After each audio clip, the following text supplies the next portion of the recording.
আসসালামু আলাইকুম এভরিওয়ান। বর্তমানে জার্মানিতে প্রচুর পরিমাণে ঠান্ডা পড়েছে। এখন প্রতিদিনই প্রায় -ডিগ্রি চলছে। অনেকদিন ধরে আমার হাজবেন্ডকে বলছি যে ফ্রাঙ্কফুটে কবে তুষারপাত হবে, কবে তুষারপাত হবে। যেহেতু ফ্রাঙ্কফুট একটা বড় সিটি, এই বড় সিটিগুলোতে তুষারপাত তেমন ভাবে হয় না। যেমন আগে আমরা একটা ছোট একটা সিটিতে ছিলাম, বুর্জবুগ। ওইখানে খুব বেশি পরিমাণে বরফ পড়তো, একদম হাঁটু পর্যন্ত বরফ থাকতো এরকম। আর ফ্রাঙ্কফুটে খুবই সামান্য পরিমাণে বরফ পড়ে। তাও আমি খুবই ওয়েট করছিলাম কবে তুষারপাত হবে, আমি এই ভিউটা এনজয় করব। তো ফাইনালি আমি ওই দিন ঘুম থেকে উঠে দেখি অল্প অল্প তুষারপাত হচ্ছে।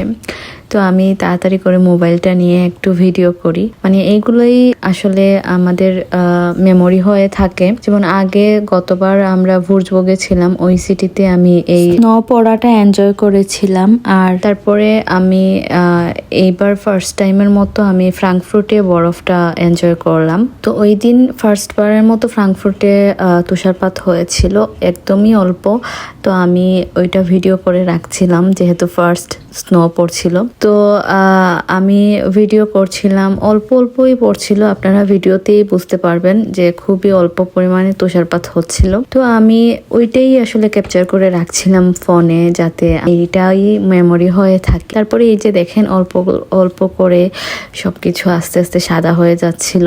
তো এই জিনিসটা আসলে খুবই স্যাটিসফাইং। এইটা মানে চোখের সামনে দেখা সবকিছু একদম বরফের চাদরে পুরো স্নো দিয়ে ঢাকা পড়ে সবকিছু একদম সাদা হয়ে যায়, ওইটা আসলে খুবই স্যাটিসফাইং লাগে খালি চোখে দেখতে।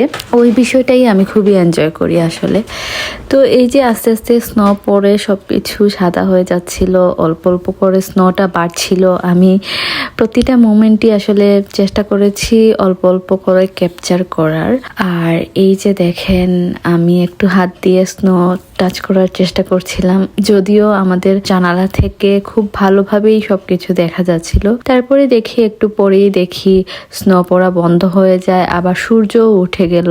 আসলে এখানকার ওয়েদার খুবই সাসপিশিয়াস, মানে এই ভালো তো এই মন্দ। আপনি চোখে রোদ দেখে সকালে ঘুম থেকে উঠবেন, আপনার মনটাই খুশি হয়ে যাবে। 2 মিনিট পরেই দেখবেন সব কিছু অন্ধকার করে বৃষ্টি নেমে এলো। তো এইটাই হচ্ছে আসলে এখানকার ওয়েদার, কোনো গ্যারান্টি নাই।